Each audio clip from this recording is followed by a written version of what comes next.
الحمدللہ وحدہ والصلاۃ والسلام علی من لا نبی بعدہ اما بعد فاعوذ باللہ من الشیطان الرجیم بسم اللہ الرحمن الرحیم۔ السلام علیکم ناظرین، صبح کی پرنور ساعتوں میں، سہانی گھڑیوں میں public news TV channel پر پروگرام صدائے قرآن لے کر ڈاکٹر محمد طاہر مصطفیٰ آپ کی خدمت میں حاضر۔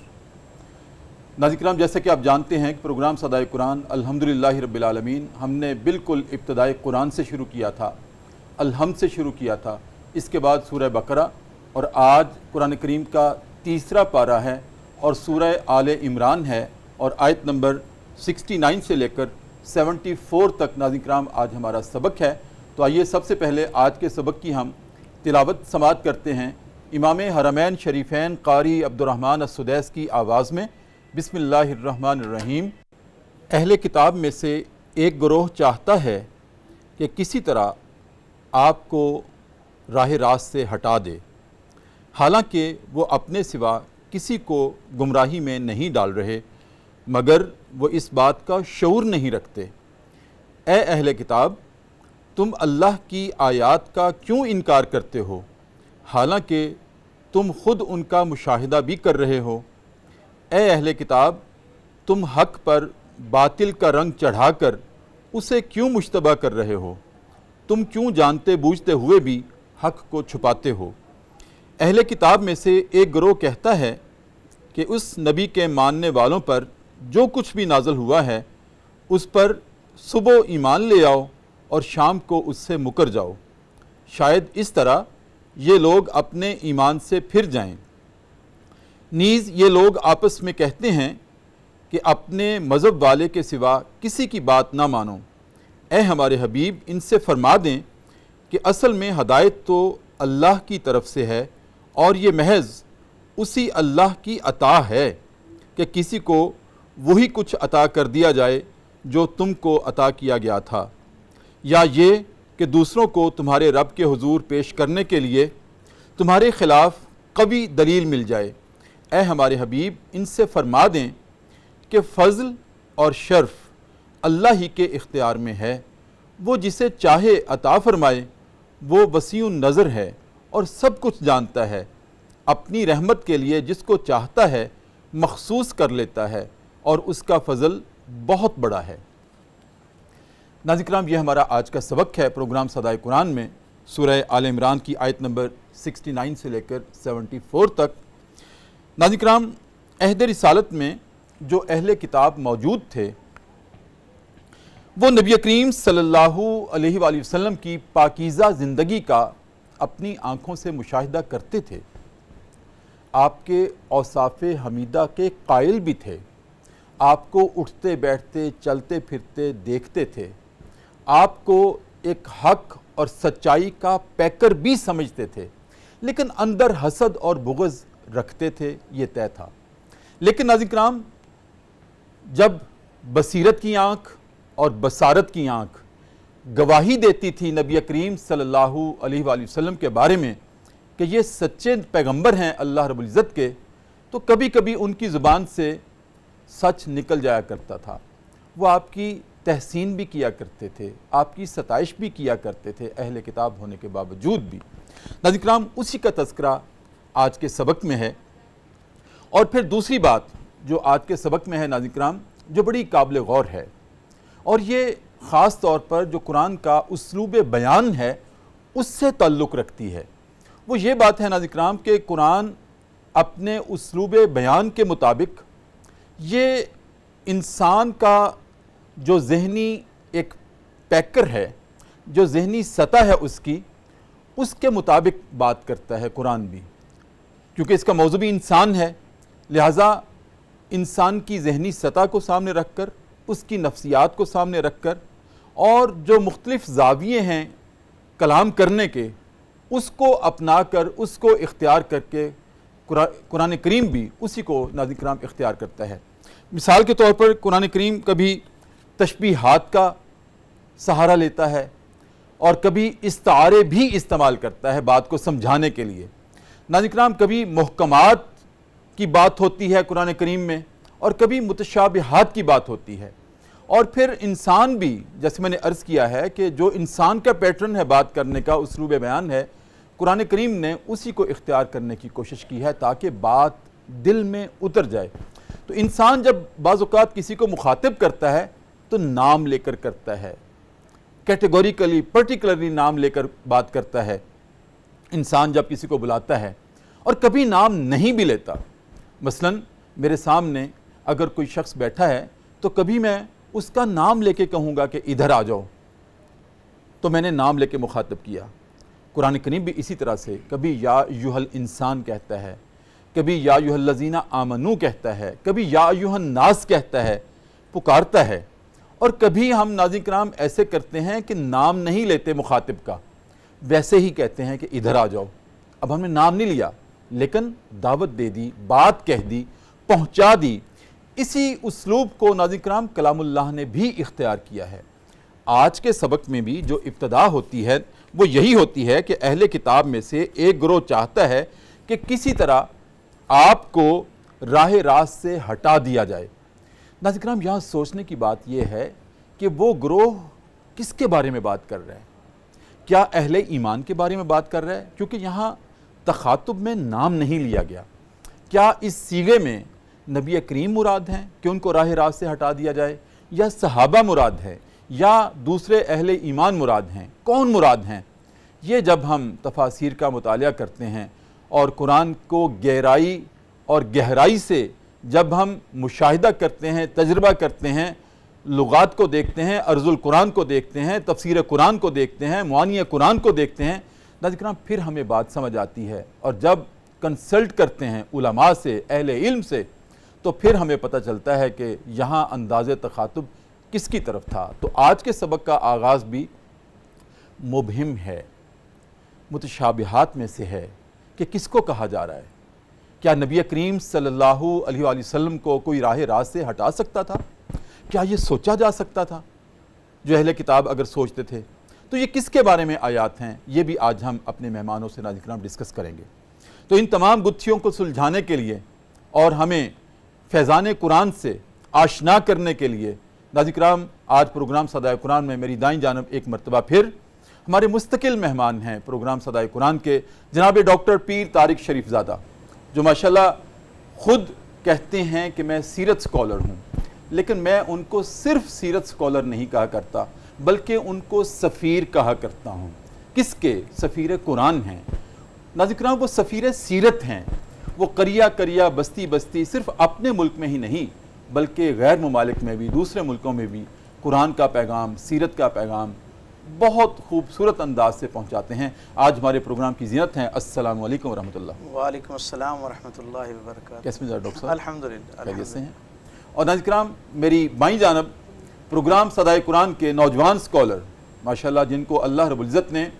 علم کی جولانی عطا کی ہے، معرفت عطا کی ہے، گہرائی عطا کی ہے، گہرائی عطا کی ہے،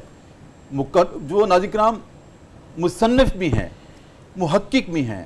مؤلف بھی ہیں، جناب حافظ محمد عدنان بشیر۔ السلام علیکم۔ وعلیکم السلام ورحمۃ اللہ وبرکاتہ۔ کیسے بہت مزاج شکریہ صاحب؟ صاحب، ٹھیک ہے؟ جزاک اللہ جزاک اللہ۔ ڈاکٹر صاحب پروگرام کا مقدمہ آپ کے سامنے رکھا،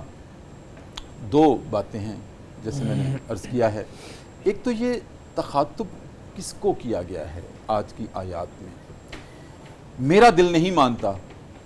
کہ کوئی سوچ بھی سکے نبی کریم صلی اللہ علیہ وآلہ وسلم کے بارے میں کہ ان کو راہ راست سے کوئی ہٹا دے یا یہ سوچ بھی لے، لیکن قرآن کے الفاظ ہیں۔ اب ہم نے تعین کرنا ہے کہ یہ کس کے بارے میں ان کی سوچ تھی اہل کتاب کی کہ راہ راست سے ہٹا دیں۔ تو ایک تو آپ نے یہ ارشاد فرمانا ہے، اور کیا ان آیات کا کوئی خاص پرسپیکٹو بھی تھا، کوئی شان نزول بھی تھا، کس حکمت کے تحت قرآن کریم نے یہ آواز دی ہے؟ ارشاد۔ بسم رب محمد کریم علیہ الصلوۃ والتسلیم۔ سب سے پہلے تو یادآوری کا شکریہ، اور ہمیشہ کی طرح صدائے قرآن کا حصہ بننا یقیناً سامعین کی حیثیت میں، ناظرین کی حیثیت میں بھی، اور یہاں ایک دین کے طالب علم کے طور پر بھی اس میں شرکت کرنا جو ہے وہ ہر حوالے سے خیر کا موجب ہے، خیر کا باعث ہے۔ اور اس سانس پھولاتی دوڑتی بھاگتی زندگی کے اندر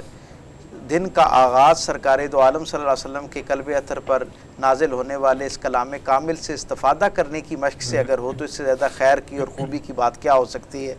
جس اہتمام کے ساتھ، جس لگن کے ساتھ آپ اور آپ کے چینل کے سارے ذمہ داران اس عظیم الشان خدمت پر مامور ہے اللہ رب العزت کی طرف سے، اور آپ کا انتخاب کیا گیا ہے، اللہ آپ کو مزید استقامت عطا فرمائے، اور صدائے قرآن کو اسی طرح لوگوں کے دلوں کے اوپر اللہ کی ہدایت اور اللہ کی خوشنودی کے جذبے کے ساتھ دستک دینے کی توفیق عطا فرمائے۔ اس گفتگو کے تناظر میں جو ہم تک خیر پہنچتا ہے،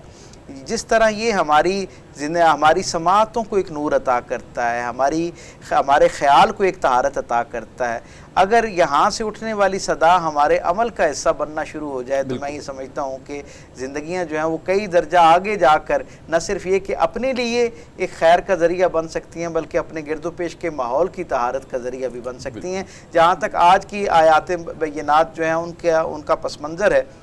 اور یہ سوال کہ کسی کے دل میں یہ خیال آنا، اور قرآن حکیم جب کسی کو مخاطب کرتا ہے کہ کسی خاص عمل کے حوالے سے یا اس کی پیش بندی کرتا ہوا نظر آتا ہے، تو قرآن کیونکہ خود کلام کامل ہے اور اپنے اندر اتنی بلاغت رکھتا ہے اور اتنی جامعیت رکھتا ہے کہ کئی حوالوں سے اس کا حسن ہم تک پہنچنا شروع ہوتا ہے۔ لمحہ موجود میں جو سامعین اول ہوا کرتے ہیں، یہ ان کے لیے بھی ہدایت اور رہنمائی کا ذریعہ ہوتا ہے، جس زمان و مکان کی کیفیات گویا جو معروضی حالات ہیں وہ ان کو بھی ایڈریس کرتا ہوا نظر آتا ہے، اس کی بھی کفالت کرتا ہے۔ اور کیونکہ یہ قرآن حکیم اپنے لمحہ نزول کے وقت جس طرح لوگوں کے لیے ہدایت کا ذریعہ اور سامان تھا، بالکل اسی طرح بعد کے سارے زمانوں کے سارے انسانوں کے لیے بینی ہدایت اور رہنمائی کا ذریعہ۔ تو اس کا جو قرآن حکیم کے مقاصد ہوا کرتے ہیں، اس میں اللہ رب العزت کی طرف سے آنے والا جو ہدایت نامہ ہے، گویا یہ اس زمانے کے لوگوں کو ظاہری طور پر مخاطب کر کے بیان کر رہا ہوتا ہے، لیکن اس میں ایک ہدایت کا بہت بڑا خزانہ بعد کے آنے والے لوگوں کے لیے منتخب ہوتا ہے۔ اور عمومی طور پر قرآن حکیم کا یہ مزاج ہے کہ یہ ان عنوانات کے تحت گفتگو کرتا ہوا نظر آتا ہے جو ظاہراً اس زمانے کے بھی عنوانات تھے، اور بعد میں بھی مختلف زمانوں میں وہ عنوانات قائم رہتے ہیں، ان کی گویا ان پر کلام کی، ان پر ہدایت اور رہنمائی کی انسانوں کو ہر زمانے میں ضرورت رہتی ہے۔ اب یہ جو آیات بینات ہیں، ان میں آپ یہ دیکھیں کہ سب سے پہلے تو ہمیں اس سے یہ اندازہ ہوتا ہے کہ اللہ رب العزت کو بندے کا ہدایت کے ساتھ جڑنا کتنا عزیز ہے۔ اللہ کو یہ بات کتنی پسند ہے کہ اس کا بندہ جو ہے وہ ہدایت کے ساتھ جڑے، اس ہدایت کو اپنانے کے حوالے سے، اختیار کرنے کے حوالے سے، ماننے کے حوالے سے، اور پھر اس کا ایک درجہ آگے جا کے ابلاغ کرنے کا عمل جو ہے، یہ سارا پروسیس جو خیر سے جڑا ہوا ہے، جو ہدایت سے جڑا ہوا ہے، اللہ کیا اتنا پسندیدہ ہے۔ کسی قرآن حکیم کی ابتدا میں اللہ رب العزت نے سورہ فاتحہ جو ہے گویا اس میں اپنی تعریف اور توصیف کروانے کے بعد ہمیں کرینہ اور سلیقہ عطا کیا کہ ہر لمحہ جو بندہ ہے وہ اللہ کے ساتھ ہدایت کا طالب رہے اور اس سے صراط مستقیم کی جو ہے وہ دعا کرتا رہے، اور پھر ہدایت بھی کن لوگوں کے نقش قدم کی جو ہے وہ اسے کیا کہتے ہیں برکت کے ساتھ اپنے لیے طلب کرے، جو اللہ کے ہاں پسندیدہ ترین لوگ شمار کر لیے گئے، جو انعام یافتہ لوگ ہیں ان کے لیے کہا گیا۔ تو گویا اس سے مجھ تک یہ پیغام پہنچتا ہے کہ ایک تو پہلی بات جو مجھے اس سے سمجھ آتی ہے کہ اللہ رب العزت کو یہ ہدایت کا قبول کیا جانا اور ہدایت کا ابلاغ، یہ تینوں عمل اللہ کے ہاں بڑے پسندیدہ ہیں۔ اور اسی تناظر میں ظاہری طور پر تو کیونکہ قرآن کا جو اولین مخاطب ہیں وہ تو سرکار دو عالم صلی اللہ علیہ وسلم کے ساتھ، وہ جو ہمارے ہاں عرفاء ایک بات بڑی خوبصورت کہا کرتے ہیں کہ یہ ظاہراً تو میرے آپ اور ہر زمانے کے انسانوں کے لیے اللہ کا ہدایت نامہ ہے، لیکن اولاً جو ہے یہ اللہ کی اپنے محبوب کریم صلی اللہ علیہ وسلم کے ساتھ کی جانے والی گفتگو ہے۔ اور اس کے تناظر میں جب آپ اس کو سمجھنا شروع کرتے ہیں تو آپ پہ اس کی وہ منفرد پرتیں کھلنا شروع ہوتی ہیں، وہ دقیق عقدے جو ہیں وہ بھی آسان ہونا شروع ہو جاتے ہیں جنہیں عام طور پر سمجھنا مشکل ہو جاتا ہے۔ میں اختصار کے ساتھ اس کو سمیٹتے ہوئے عرض کروں کہ اس میں بظاہر تو سرکار دو عالم صلی اللہ علیہ وسلم کی نسبت سے آپ کے زمانے کے لوگوں کے دلوں میں وہ جو ایک خوف اور ایک آپ کے حوالے سے معادانہ قسم کا ایک جذبہ جو پایا جاتا تھا اسے مخاطب کیا گیا ہے، لیکن یہ ہر زمانے میں ظاہراً اس زمانے میں تو میں سمجھتا ہوں سرکار دو عالم صلی اللہ علیہ وسلم کی نسبت سے یہ بات بیان کی گئی، لیکن جو زمانہ آگے بڑھتا جاتا ہے تو اس ہدایت کے ساتھ منسلک جتنے لوگ جس زمانے میں پائے جاتے ہیں گویا ان سب کے بارے میں جو اس نظریہ حیات، اس خیر سے کہ مخالفت میں زندگی گزارنے والے لوگ ہیں ان کے جذبے کی قرآن حکیم عکاسی کرتا ہوا نظر آتا ہے۔ آپ تصور کیجئے نا رسول اللہ صلی اللہ علیہ وسلم کس زمانے میں تشریف لاتے ہیں، ایک ایسا زمانہ جیسے آپ نے خود کمال ارشاد فرمایا کہ اس زمانے کے سب سے بہترین شخصیت کے طور پر رسول اللہ صلی اللہ علیہ وسلم مانے جاتے تھے، اور انتہائی متعصب لوگ جو عمومی طور پر نہیں ماننا کرتے، یعنی لوگوں کی اوصاف کی بنیاد پر، ان کے خصائل کی بنیاد پر ان کی تکریم کا کوئی بہت زیادہ رواج نہیں تھا، اس معاشرے میں بھی رسول اللہ صلی اللہ علیہ وسلم کا عالم یہ تھا کہ سربراہان قبیلہ اپنی اولادوں کو اس بات کے لیے جو ہے وہ تیار کرتے تھے اور انہیں نصیحت کرتے تھے کہ تم نے آگے قبیلے کی سربراہی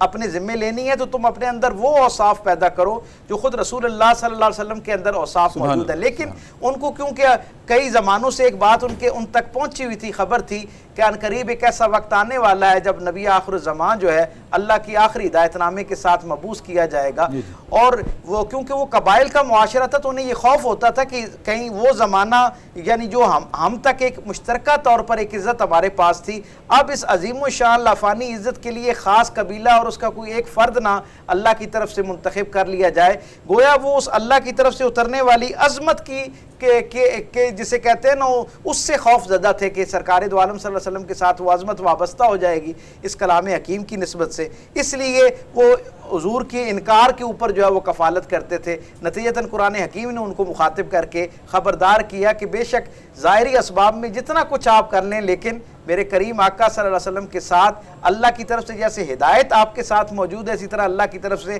نصرت اور اللہ کی رضامندی اور معیت بھی آپ کے ساتھ موجود ہے۔ بالکل ٹھیک ڈاکٹر صاحب، بہت خوبصورت آغاز کیا ہے۔ ناظرین کرام، پروگرام صدائے قرآن ڈاکٹر صاحب نے بہت خوبصورت آغاز کیا ہے اور ماشاءاللہ بڑی تفصیل کے ساتھ اس کا پس منظر بیان کیا ہے کہ یہ کیسے ممکن تھا، پاسبل ہی نہیں تھا کہ کوئی سوچ بھی سکے کہ نبی کریم صلی اللہ علیہ وآلہ وسلم کو راہ راست سے ہٹا دے یا ان کے صحابہ اکرام کو ہٹا دے یا ان کے ماننے والوں کو ہٹا دے، لیکن ان کی ایک دل کی تسکین تھی یہ سوچنے میں، تو اس سوچ کا اظہار انہوں نے کیا اور کلام اللہ نے اس کی شہادت دی، آپ تک ان کے دل کی بات پہنچائی کہ یہ چاہتے ہیں۔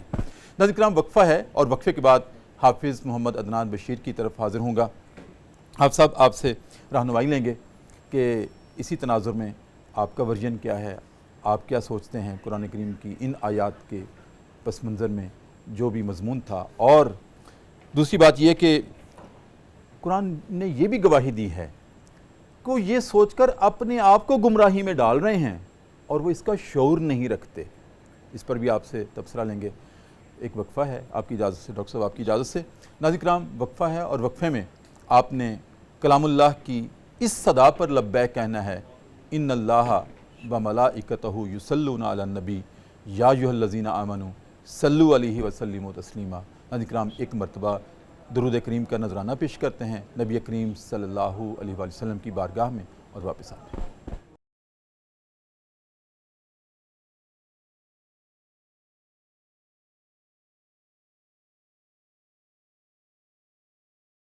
وقفے کے بعد ناظرین کرام دوبارہ آپ کی خدمت میں حاضر ہیں۔ صبح کی پرنور ساعتیں ہیں، سہانی گھڑیاں ہیں، public news TV channel ہے، ہمارا پروگرام ہے صدائے قرآن، اور آج ہمارا سبق ہے قرآن کریم کا تیسرا پارہ ہے، سورہ آل عمران ہے اور آیت نمبر 69 سے لے کر 74 تک ناظرین کرام آج ہمارا سبق ہے۔ جی حافظ صاحب، ڈاکٹر صاحب نے بہت خوبصورت آغاز کیا، آپ ارشاد فرمائیں کہ انہی آیات کا جو آغاز ہے اس میں ڈاکٹر صاحب نے انتہائی حسن کے ساتھ اس بات کا اشارہ دیا ہے کہ ان کی خواہش تو نبی کریم صلی اللہ علیہ وسلم کے بارے میں ہی تھی کہ آپ کو پھسلا دیں، لیکن یہ پاسبل نہیں تھا، اور اللہ نے اس کا الزامی جواب یہ دیا ہے کہ تم خود گناہ میں مبتلا ہو رہے ہو یہ سوچ کر، یہ تو ناممکنات میں سے ہے کہ میرے نبی کے پائے استقلال میں لغزش آ جائے، یہ ہو نہیں سکتا، نہ صحابہ کرام میں ایسا ہو سکتا ہے، تو یہ سوچ کر تم خود ہی گناہ میں مبتلا ہو رہے ہو لیکن تم اس کا شعور نہیں رکھتے۔ بسم اللہ الرحمن الرحیم، الحمدللہ رب العالمین وبہ نستعین والصلاة والسلام علی رسولہ الکریم۔ سر بہت شکریہ آپ کا، آپ کی یادآوری کا شکریہ، اللہ آپ کو جزائے جزیل عطا فرمائے۔ جس طرح آپ نے اپنے ابتدائیے میں فرمایا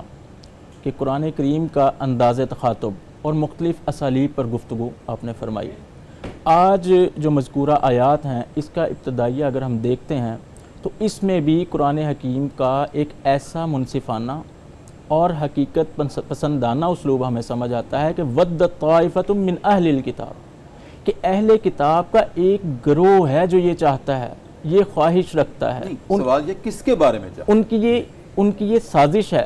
قرآن حکیم کا یہ حقیقت پسندانہ اور انصاف پسندانہ ایک معجزہ کہیے اور ایک اسلوب کہیے کہ چند لوگوں کی شرارت کا ساری قوم کو مورد الزام نہیں ٹھہرایا جاتا۔ یہاں بھی تخصیص فرما دی کہ یہاں پر ایک گروہ ہے اور اس کی وضاحت فرم لو یذلونکم،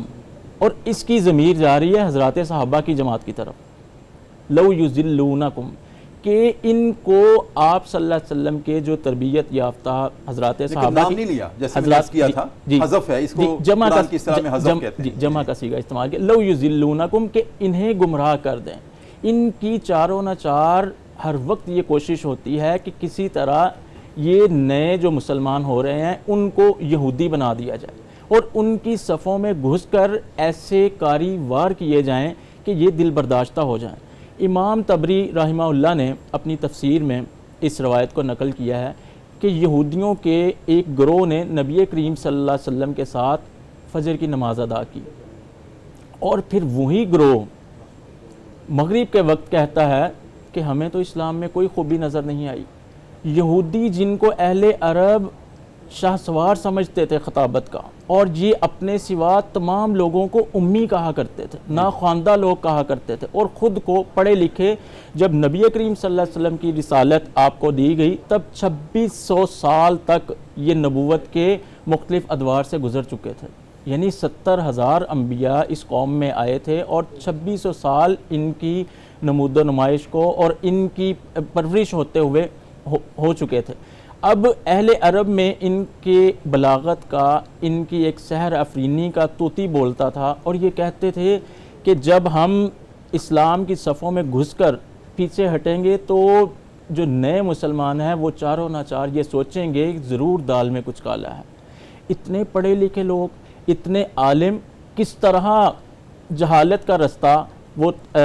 اس کو اپنا سکتے ہیں یا وہ علم کی راہ کو چھوڑ سکتے ہیں؟ لہٰذا شکوک و شبہات قائم کرنے کے لیے اور ایسے اسلام پر وار کرنے کے لیے یہ نبی کریم صلی اللہ علیہ وسلم کو مختلف طریقوں سے ستاتے، لیکن یہ تمام لوگ ایسے نہیں تھے۔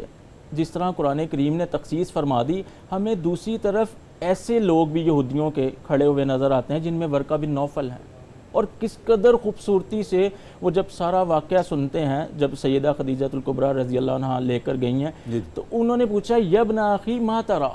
اے میرے بھتیجے آپ نے کیا دیکھا؟ اور جب نبی کریم صلی اللہ علیہ وسلم نے وہ سارے معاملات اور واقعات، سارا منظر بتایا، فرمایا یہ تو وہی ناموس ہے جو موسیٰ پہ آیا کرتا تھا، پھر سارا وہ واقعہ۔ اور یہ ورقہ بن نوفل یہ کوئی عام انسان نہیں تھے، عام عالم نہیں تھے۔ حدیث میں تقریباً 10 کے قریب جید محدثین نے اس روایت کو اپنی اپنی کتابوں میں درج کیا ہے۔ وَقَانَ يَكْتُبُ بالانجیل بالعبرانیت ما شاء اللہ یکتب، کہ جس قدر اللہ کو پسند تھا یا اللہ کی چاہت تھی، ورقہ بن نوفل نے اپنے ہاتھ سے عبری زبان میں انجیل کو مرتب کیا تھا جس کو یہودی پڑھتے تھے۔ یہ ان کے اتنے بڑے پیشوا تھے۔ اور دوسرا، وہ راہب جب نبی کریم صلی اللہ علیہ وسلم اپنے چچا ابو طالب کے ساتھ شام کی طرف سفر فرما رہے ہیں تو وہ راہب نے پہچان کر کہا ھذا سید المرسلین، ھذا سید العالمین، یہ تمام انسانیت کے سردار، ھذا رسول رب العالمین، اتھینٹک حدیث، ھذا رسول رب العالمین، یہ اللہ رب العالمین کے سچے رسول ہیں۔ اور یہ جو نبی کریم صلی اللہ علیہ وسلم کی مختلف ان کی کتابوں میں جو بشارتیں دی گئی تھیں اور آپ کی پیش گوئیاں کی گئی تھیں، جس طرح ہم عہد نامہ عتیق کو اگر دیکھتے ہیں تو اس میں سانگ آف سولومن، سلیمان علیہ السلام کے جو سانگز ہیں ان میں نبی کریم صلی اللہ علیہ وسلم کا نام نامی محمد صلی اللہ علیہ وسلم لے کر ان کو بتایا گیا ہے کہ یہ ایک قوم کی طرف مبعوث کیے جائیں گے اور آپ کے ذمے لازم ہے کہ ان کی مدد کریں اور ان کو اپنا پیشوا مانیں۔ پھر ہم دیکھتے ہیں کہ اگر شاہ حبشہ کو دیکھیں تو وہ کہتے ہیں کہ میں اگر مجھ پر بادشاہت کا بار گراں نہ ہوتا تو میں خود چل کر نبی کریم صلی اللہ علیہ وسلم کی بارگاہ رسالت میں حاضر ہوتا، وَقَانَ أَحْمِلُ عَلَيْهِ، میں ان کی جوتیاں اٹھاتا، وَأُوَزِّئُهُ، میں ان کو دھوتا اپنے ہاتھوں سے۔ سب ایسے نہیں تھے جس طرح قرآن کریم نے تخصیص فرمائی، اور ان میں سے ایک ایسا گروہ تھا لَوْ يُذِلُّونَكُمْ، کیسے ممکن ہے کہ حق پر باطل کسی بھی ذریعے سے آ سکے. نبی کریم صلی اللہ علیہ وسلم تو ہدایت کا سرچشمہ تھے. آپ کو بہلانا پھسلانا، ایک ایک لمحہ اللہ تعالیٰ جبریل علیہ السلام کے ذریعے آپ کی نصرت فرما رہے ہیں اور آپ کی حفاظت فرما رہے ہیں، تو یہ ممکن نہیں تھا. اس سے مراد حضرات صحابہ کی جماعت ہے. بالکل ٹھیک. ڈاکٹر صاحب آج کے سبق میں ہی آگے بڑھتے ہیں. آگے ارشاد ہے کہ حق کے اوپر باطل کا رنگ چڑھا کر اس کو مشتبہ کرتے تھے. میں چاہتا ہوں اس بات کو ذرا کھولیں کہ کون سا حق اور اس پر باطل کا کس طرح سے رنگ چڑھایا جاتا تھا، پھر کس طرح اس کو مشتبہ کیا جاتا تھا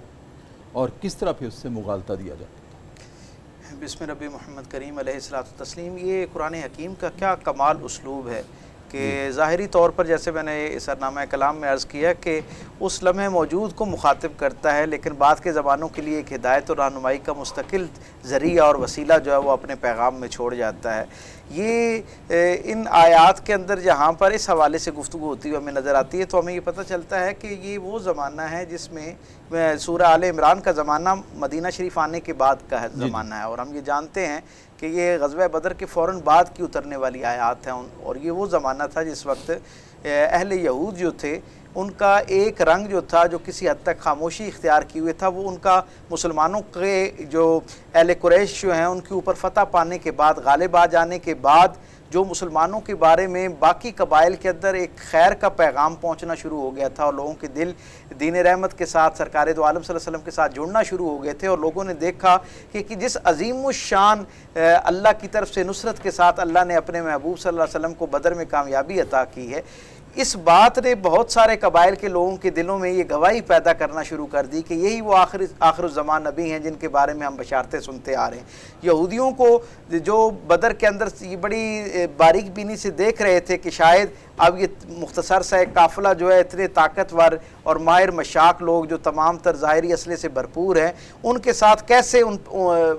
جو ہے وہ اپنا معاملہ طے کر پائیں گے اور جنگ کا نہ جانے کیا نتیجہ نکلے گا. اور وہ اپنے طور پر سوچے ہوئے تھے کہ یہ ایک طرح کا لٹمس ٹیسٹ سے پتہ چل جائے گا کہ واقعتاً یہ وہ نبی ہیں یا نہیں ہیں، کیونکہ اس وقت تک وہ ان کو ایک سماجی رہنما کے طور پر تو سمجھ رہے تھے اور انڈر آبزرویشن رکھا ہوا تھا انہوں نے، لیکن نبوت کے لیے وہ ابھی سمجھتے تھے کہ کچھ علامات اور ہیں جن کے ظاہر ہونے کے بعد ان کے بارے میں رائے بنائی جائے. اچھا، اللہ نے بدر کے اندر مسلمانوں کی ایسی مدد اور نصرت فرمائی کہ وہ تمام قبائل تک جو مسلمانوں کی ایک دھاک تھی وہ بھی پہنچنا شروع ہو گئی، اور اس کے ساتھ ساتھ سرکار دو عالم صلی اللہ علیہ وسلم کی وہ جو غیبی نصرت فرمائی گئی اس نے لوگوں کے دل میں آپ کی صداقت کو گویا اور روشن کرنا شروع کر دیا. اب یہ وہ مقام تھا جہاں پر وہ جو منافقت تھی اس نے کروٹ لی، اور اب وہ لوگوں کو سرکار دو عالم صلی اللہ علیہ وسلم کی نسبت سے بدگمان کرنا شروع ہو گئے. انہوں نے ابتدا میں آپس میں ملاقات کی اور سوچا کہ ایک لمحے کے لیے ہم یہاں پر اعلان بغاوت کر دیتے ہیں اور صریحاً ان کی مخالفت میں آ جاتے ہیں. پھر انہیں یہ پتہ چلا کہ سرکار دو عالم صلی اللہ علیہ وسلم نے مختصر سے وقت کے اندر اہل مدینہ میں اپنا ایسا اثر و نفوذ پیدا کر لیا ہے، لوگوں کے دل حضور کے لائے ہوئے نظام میں عدل اور مزاج عدل کی وجہ سے حضور کے ساتھ اتنے جڑ چکے ہیں کہ اب لوگوں کو ان سے متنفر کرنا، ان کے بارے میں بدگمان کرنا مشکل ہو جائے گا. نتیجتاً انہوں نے منافقت کی راہ اختیار کی، یعنی کفر کی بجائے منافقت کی راہ اختیار کی. اور کیا کیا؟ جیسے حافظ صاحب نے فرمایا کہ انہوں نے اپنے کچھ لوگ جو ہیں جن کے دلوں میں ابھی کجی اور میل تھی رسول اللہ صلی اللہ علیہ وسلم کی نسبت سے، انہوں نے یہ طریقہ اختیار کیا کہ وہ اس دین اسلام سے وابستہ لوگوں کے گروہ کا حصہ بنے، اور پھر کچھ وقت کے بعد اس میں سے کچھ عیب بیان کرتے ہوئے باہر آئیں اور لوگوں کو بتا سکیں کہ ہمارا عملی مشاہدہ ہے، ہم نے اس کے اندر رہ کر اسے قبول کرنے کے بعد نعوذ باللہ من ذالک اس میں یہ خامیاں اور عیب دیکھیں، اس لیے ہم واپس پلٹ رہے ہیں، تاکہ بہت سے لوگوں کو واپس پلٹنے کا اور اس سے نہ جڑنے کا ایک جواز مل سکے. اب یہاں قرآن حکیم اسی طرف نشاندہی کرتا ہے کہ انہوں نے بہت ساری ایسی باتیں جنہیں ملفوف کر کے کنفیوز کرنے کے لیے لوگوں کو اس کے ساتھ جوڑنا شروع کر دیا. اس میں سب سے پہلا نقطہ جو میں سمجھتا ہوں جس کو بیان کرنا بہت ضروری ہے وہ توحید خالص ہے. ان کی طرف سے سب سے پہلا جو کاری وار تھا وہ یہ تھا کہ وہ سرکار دو عالم صلی اللہ علیہ وسلم کا لایا ہوا پیغام جو ہے اس کی اساس ہی توحید خالص ہے. یعنی ہر طرح کے جو کمپرومائزز ہیں ان سے بالا تر ہو کے اللہ کو وحدہ لا شریک مانا جائے اس کی ذات اور صفات کے ساتھ جیسا کہ اس کا حق ہے اس انداز میں. تو انہوں نے سب سے پہلے وہ جو توحید کا معاملہ تھا نا اس کے اندر ایک ملمہ کاری کرنا شروع کی. نتیجہ اس کا یہ ہوا کہ لوگ جو اس سے پہلے بتوں کے ساتھ وابستہ تھے اور ایک سے زائد معبود جو تھے ان کو اپنا خالق و مالک تصور کرتے تھے, اپنا حاجت روا تصور کرتے تھے, اپنے لیے مشکلات کی آسانی کا ذریعہ سمجھتے تھے, نعمتوں کی حصول کا ذریعہ جن کو بنا رکھا تھا انہوں نے. ہم یہ دیکھتے ہیں کہ سرکار دو عالم نے جس وقت آ کے ان کی ذہن سازی کرنا شروع کی اور توحید خالص کی نعمت ان تک پہنچائی, تو انہوں نے وہاں سب سے پہلے جو ملمہ کاری کرنا شروع کی نا وہ سرکار دو عالم کے لائے ہوئے جو عقیدہ توحید ہے اس کے اوپر اس کو گویا انہوں نے اپنے رنگ کے ساتھ مکس کرنا شروع کیا تاکہ لوگ کنفیوز ہو جائیں, اور ایک بڑی تعداد کو یہ جواز فراہم کرنا شروع کر دیا. ایک طبقہ جو جس کے بارے میں قرآن حکیم نے ارشاد کیا نا کہ صبح ساتھ تھے اور شام کو الگ ہو جاتے تھے, ان کا عالم یہ تھا کہ وہ یہ کہتے تھے کہ اگر اس سارے نظریے کی جو ہے نا عقیدے کی بنیاد توحید ہے تو آلموسٹ یہ تو وہی توحید ہے جو اس سے پہلے ہمارے پاس بھی موجود ہے. ہم بھی ایک بڑے خدا کو مانتے ہیں اور اس کے بعد والے جو خدا ہیں تھوڑی تھوڑی ذمہ داریاں ان کو اللہ نے تفویض کر رکھی ہیں, مالک حقیقی نے تفویض کر رکھی ہیں. تو گویا وہ یہ کہتے تھے کہ ہمیں اپنے آباء و اجداد کا جو عمل ہے اس کو یکسر ترک کر کے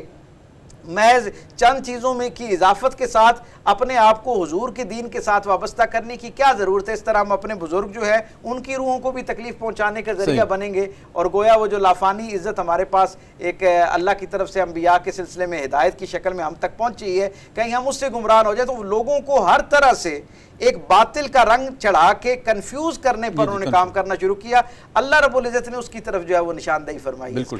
ٹھیک. ناظرین کرام, بہت خوبصورت اور اہم گفتگو ہے. جو اہل کتاب کے مختلف حربے تھے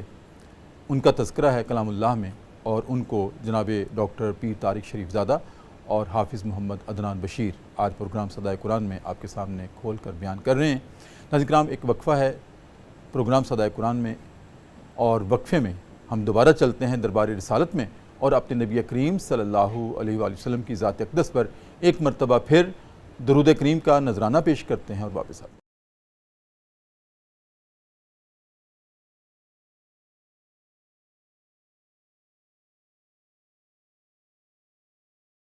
وقفے کے بعد ناظرین کرام دوبارہ آپ کی خدمت میں حاضر ہیں. صبح کی پرنور ساتیں ہیں, public news TV channel ہے, لاہور اسٹوڈیوز ہے, ہمارا پروگرام ہے صدائے قرآن, اور آج ہمارا سبق ہے قرآن کریم کا تیسرا پارہ ہے اور سورہ آل عمران ہے ناظرین کرام, اور آیت نمبر 69 سے لے کر 74 تک ہمارا سبق ہے. حافظ صاحب, آپ کی طرف حاضر ہوں. اہل کتاب کے ایک گروہ کی اپنے رفقاء کو یہ تلقین تھی کہ ختم المرسلین صلی اللہ علیہ وسلم پر جو کچھ نازل ہوا ہے صبح اس پر ایمان لے آؤ, شام کو اس سے مکر جاؤ.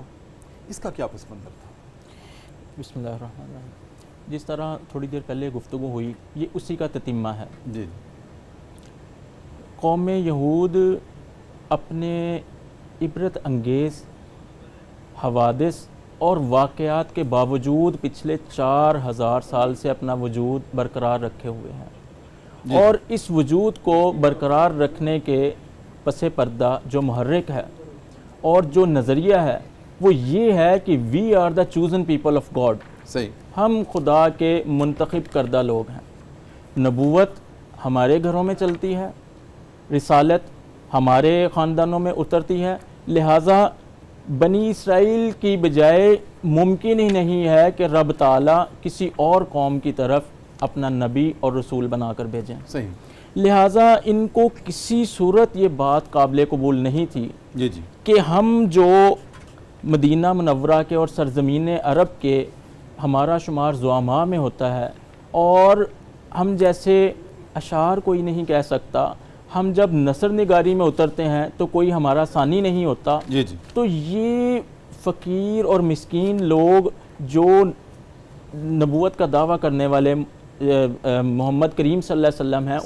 ان کی صف میں شامل ہو رہے ہیں. یہ کیسے ممکن ہے کہ ہم جیسا اعلیٰ و عرفہ خاندان اس کو اللہ تعالیٰ پس پردہ کر دے اور ان کو نبوت سے سرفراز کر کے ان کے پشتیبان لوگوں کو سرزمین عرب سے بنا دے. تو ان کا یہ دعویٰ ہمیشہ سے رہا ہے, اور یہ ان کے گلے کی ہڈی اور گلے کا توق بنا ہے کہ وی آر دا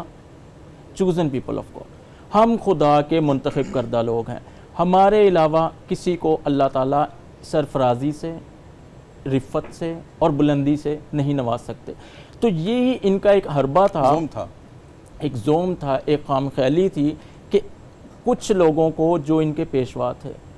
اور کچھ ایسے لوگ جو ان کے مذہبی راہب تھے، ان کے تربیت یافتہ تھے، ان کو مسلمانوں کی صفوں میں گھسا دیا جائے اور یہ اپنے آپ کو خلط ملط کر دیں ان کے ساتھ، اور ان کو اپنے جیسے اپنے تمام رنگ میں ڈھال کر اور اپنا یقین دلائیں ان کو کہ ہم تمہارے گروہ میں سے ہی ہیں، لیکن پھر بعد میں ایسی کاری ضرب لگا کر نکلیں کہ یہ اسلام ہے جس کی اشاعت اور جس کی ترویج اور جس کی تگ و دو محمد کریم صلی اللہ علیہ وسلم کر رہے ہیں، یہ اسلام ہے۔ جبکہ ابراہا سے جو بائبل میں ابراہیم علیہ السلام کا یہ نام لیتے ہیں، تب سے لے کر عیسیٰ علیہ السلام کے قتل کے در پہ، اور یہ وہی قوم اہل یہود تھے، یہ وہی قوم تھی جو دعائیں مانگا کرتے تھے کہ ہمیں اللہ تعالیٰ ایک ایسا نبی سرزمین عرب پر بھیج دے کہ جس کے ساتھ مل کر ہم تمام قوموں پر اور تمام جو ہے نا سرزمین عرب پر غالب آ جائیں۔ لیکن جب نبی صلی اللہ علیہ وسلم کو اللہ تعالیٰ نے رسالت اور نبوت کے منصب سے سرفراز فرمایا تو یہی وہ قوم تھی جو آپ کی محفل میں گھس کر گستاخیاں کرتی تھی اور اسلام پر کاری ضرب لگایا کرتی تھی۔ بالکل ٹھیک۔ ڈاکٹر صاحب، پروگرام کے آخری لمحات ہیں اور یہاں جو آج کے سبق میں آخری اللہ رب العزت نے جو ارشاد فرمایا ہے آج کی آیات میں، وہ بڑا کمال ہے، اور ایک میں کہتا ہوں کہ اصل کے طور پہ وہ تتمہ ہے۔ وہ یہ ہے کہ اے ہمارے حبیب، ان سے فرما دیں عزت اور شرف تو اللہ کے ہاتھ میں ہے، تم کیا سوچتے ہو؟ میں چاہتا ہوں اس کی وضاحت ہمارے ناظرین۔ جس وقت سرکار دو عالم صلی اللہ علیہ وسلم مکہ سے آپ کو یعنی اہل قریش اکٹھے ہوئے اور انہوں نے دیکھا کہ حضور کے لائے ہوئے پیغام پر ایک بڑی تعداد میں لوگ جو ہیں وہ لبیک کہنے کو تیار ہو گئے، لوگوں کا ذہن جو ہے وہ مرتب ہو گیا، اور کوئی صبح اور شام ایسی نہیں گزری جس میں لوگ جو ہیں اس کے بارے میں کلمہ خیر اور گواہی دیتے ہوئے نظر نہیں آ رہے، اس کے بارے میں غور و فکر کرتے ہوئے نظر نہیں آ رہے۔ تو انہوں نے سوچا کہ اب ایک ہی حل ہے کہ سرکار دو عالم صلی اللہ علیہ وسلم کو نعوذ باللہ من ذالک جو ہے وہ دنیا سے واپس کر دیا جائے، یعنی آپ کے قتل کا نعوذ باللہ من ذالک انہوں نے منصوبہ بنایا۔ آپس میں مشاورت ہو رہی تھی، تو مختلف لوگ اپنی اپنی آراء دے رہے تھے، سرداران قبائل جو تھے وہ اپنا اپنا نقطہ نظر پیش کر رہے تھے۔ تو اس زمانے کے ایک بہت بڑا اور معتبر آدمی تھا جس کا نام تھا امراء القیس، جو اپنے زمانے کا بہت بڑا شاعر بھی اور دانشور بھی، جس کے یعنی اہل علم ہونے کا اور اہل دانش ہونے کا مقام اور مرتبہ یہ ہے کہ جناب علی کرم اللہ وجہ الکریم کہتے ہیں کہ امراء القیس جیسے شاعر جس معاشرے کے اندر موجود ہوں، وہاں آنے والے نبی کو اللہ قرآن جیسا معجزہ عطا کیا کرتا ہے۔ اس اعلیٰ درجے کا صاحب فہم و فراست شخص تھا۔ جب اس سے پوچھا گیا تو اس نے کہا جو رائے میں نے دینی ہے نا، آپ نے اس رائے کو قبول نہیں کرنا ہے، لیکن میں اپنی رائے ریکارڈ کروا دیتا ہوں۔ اس نے کہا میں یہ کہتا ہوں کہ اگر ان کو یہ معاملہ یہاں تک پہنچ گیا ہے تو انہیں ایک سیف ایگزٹ دے دیا جائے اور ان کو جانے دیا جائے۔ عرب خود اتنے تند خو ہیں کہ وہ اپنے صدیوں سے پوجے جانے والے جو معبود ہیں ان کی توہین برداشت نہیں کر پائیں گے اور خود ان سے نبٹ لیں گے، اور نعوذ باللہ من ذالک جو کام ہم کرنا چاہ رہے ہیں وہ ان کے ہاتھوں سے ہو جائے گا۔ کسی ایک شخص نے کھڑے ہو کے کہا کہ اگر ایسا نہ ہوا اور یہ لوگوں کے دلوں کو اسی طرح اپنے ساتھ قریب کرتے گئے جیسا وادی مکہ اور اس کے گرد و پیش میں ان کے بارے میں ماحول بنتا جا رہا ہے، تو اس نے کہا کہ پھر اس کا مطلب پتہ ہے کیا ہے؟ اس کا مطلب یہ ہے کہ اگر اتنی ساری مشقت والے ماحول اور ناسازگار ماحول کے باوجود بے وطنی میں رہتے ہوئے رسول رحمت صلی اللہ علیہ وسلم لوگوں کو اپنے دل کے قریب کر سکیں، تو اس کا مطلب یہ ہے کہ پھر یہ واقعتاً وہ آخری نبی ہیں جن کے بارے میں ساری بشارتیں نازل ہوئی ہیں۔ گو اس کا کیا مطلب ہے؟ اس کا مطلب یہ ہے کہ اگر اس ساری مشقت سے نکلنے کے بعد بھی ظاہری طور پر سارے ناسازگار حالات کے باوجود اللہ ان کی نصرت میں اترنا شروع ہو جائے اور لوگوں کے دل ان کے ساتھ جڑنا شروع ہو جائیں، تو اس کا مطلب یہ ہے کہ پھر یہ عام رہنما اور لیڈر نہیں ہے، بلکہ واقعتاً وہ آخری نبی ہے جس کے لیے سابقہ کتب سماویہ کے اندر اللہ رب العزت نے بشارتیں عطا کی ہیں۔ پھر یہ وہ واقعتاً نبی ہے جس کو اللہ نے سچا قرآن اور آخری سچا کلام عطا کر کے دنیا کے اندر بھیجنا ہے۔ گویا اللہ رب العزت اس میں یہ ارشاد فرما رہے کہ یہ جو بدر کی فتح ہے نا، یہ جیسے تمہیں بھی ظاہری طور پر نظر آ رہی ہے کہ اسباب کی فتح نہیں ہے، اس کے پیچھے اللہ کی نصرت موجود ہے، اور یہ نصرت اشارہ کر رہی ہے کہ یہ عزت و شرف اللہ کے ہاتھ عام سپہ سالار کی فتح نہیں ہے، بلکہ یہ اللہ کے پسندیدہ، اللہ کے چنیدہ رسول کی فتح ہے، جسے اللہ عزت دینے پر قادر ہے، اور اللہ جس کے لیے عزت کا فیصلہ فرما لیتا ہے پھر اس کی عزت کو کم کرنے کی کوئی تدبیر جو ہے وہ کارگر ثابت نہیں ہوتی ہے۔ اور رسول رحمت صلی اللہ علیہ وسلم کی سرکردگی کے اندر، سربراہی کے اندر ملنے والی مسلمانوں کو